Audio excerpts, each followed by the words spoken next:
Welcome back to my channel. Kembali lagi dengan saya Elisa Dewi Cahya Pratiwi dengan nomor NIM 20110101054. Nah, sekarang saya akan menjelaskan tentang kejenuhan belajar. Jadi simak videonya sampai akhir ya. Kejenuhan belajar adalah suatu kondisi mental seseorang saat mengalami rasa bosan dan lelah yang amat sangat, sehingga mengakibatkan timbulnya rasa lesu, tidak bersemangat, atau tidak bergairah untuk melakukan aktivitas belajar. Kejenuhan belajar ditandai dengan perasaan tidak berdaya dan putus harapan, keringnya perasaan, konsep diri dan sikap yang negatif, juga perasaan gagal untuk mencapai tujuan diri yang ideal. Faktor yang mempengaruhi kejenuhan menurut Kaplan itu ada dua, yaitu faktor dalam dan faktor luar. Kejenuhan belajar dari luar yaitu ketika siswa berada pada situasi kompetitif yang ketat dan menuntut kerja intelek yang berat. Sedangkan yang berasal dari dalam yaitu ketika siswa bosan dan keletihan. Keletihan yang dialami oleh siswa dapat menyebabkan kebosanan dan siswa dapat kehilangan motivasi serta malas untuk mengikuti pelajaran yang diajarkan. Sedangkan menurut Sliver, faktor-faktor yang menjadi penyebab terjadinya kejenuhan belajar yaitu diantaranya: 1. Adanya tuntutan sekolah untuk para siswa yang mengharuskan tercapainya hasil yang baik, dan begitu maka siswa menjadi terbebani. 2. Tidak adanya ruang gerak yang cukup bagi para siswa, sehingga tingkat kreativitas yang ada pada siswa menjadi terbatas, dan mereka enggan untuk berpartisipasi dalam proses pembelajaran. 3. Kurangnya penghargaan yang diberikan untuk para siswa. 4. Kurangnya hubungan interpersonal atau komunikasi yang terjalin antara siswa dan siswa maupun siswa dengan guru. 5. Besarnya harapan orang tua yang diberikan untuk anak-anaknya, sehingga para siswa menjadi takut untuk gagal. 6.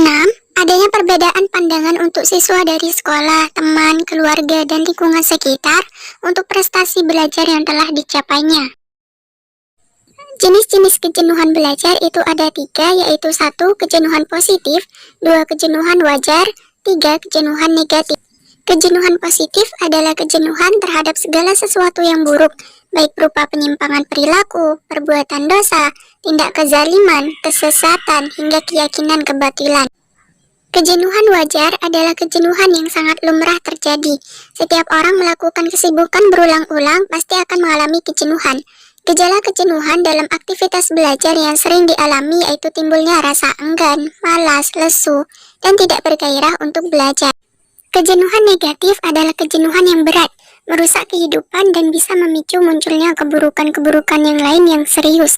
Contoh dari kejenuhan negatif yaitu kejenuhan akibat kesempitan hidup, penganiayaan, dan hidup kacau. Indikator kejenuhan belajar yaitu: 1. Kelelahan emosional, 2. Depersonalisasi, 3. Efikasi akademik, 4. Kelelahan fisik. Kelelahan emosional secara umum ditandai dengan sikap atau perasaan yang dirasakan, misalnya kurang antusias pada belajarnya, dan mereka merasa lelah, nervous, dan merasa frustasi, serta mereka tidak dapat memfokuskan perhatiannya pada belajar. Depersonalisasi dapat dikatakan sebagai kurangnya humanisasi, artinya siswa sering memperlakukan orang lain dengan kurang menyenangkan, tidak percaya terhadap orang lain, dan tidak memperdulikan yang lainnya atau cenderung memandang remeh terhadap sesuatu. Efikasi akademik yaitu pencapaian belajar siswa. Siswa yang mengalami kejenuhan belajar ditandai dan perasaan pesimis akan manfaat dari belajar, berprestasi rendah, bahkan merasa dirinya sebagai siswa yang kurang kompeten. Kelelahan fisik yaitu mulai merasakan adanya anggota badan yang sakit dan gejala kelelahan fisik kronis yang disertai dengan sakit kepala, mual, insomnia, bahkan kehilangan selera makan. Cara menghilangkan kejenuhan belajar yaitu melakukan istirahat dan mengkonsumsi makanan dan minuman yang bergizi dengan takaran yang cukup banyak. 2. Penjadwalan kembali jam-jam dari hari-hari belajar yang dianggap lebih memungkinkan siswa belajar lebih giat. 3. Penataan kembali lingkungan belajar siswa yang meliputi pengubahan posisi meja tulis, almari, rak buku, alat-alat perlengkapan belajar.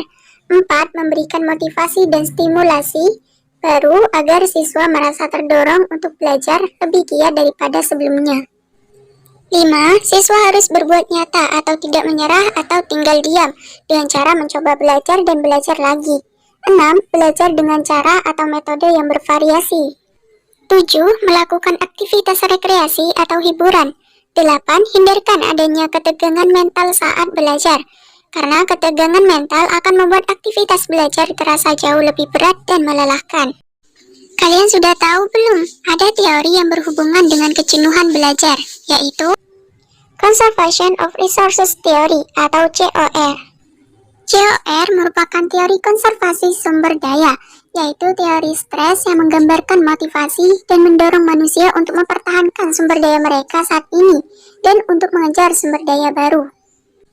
Ketika seseorang mengalami masalah akademiknya, seperti merasa terlalu terbebani dengan tugas yang ada maupun mengalami semangat yang menurun dalam akademik, maka saat itulah seseorang akan mencari sumber dukungan sosial yang berasal dari orang sekitar seperti keluarga, teman sebaya maupun guru. Maka dari itu, dukungan sosial dari lingkungan sekitar akan membuat seseorang menjadi lebih termotivasi dan menghambat kejenuhan belajar. Sekian penjelasan dari saya, semoga bermanfaat. Wassalamualaikum warahmatullahi wabarakatuh.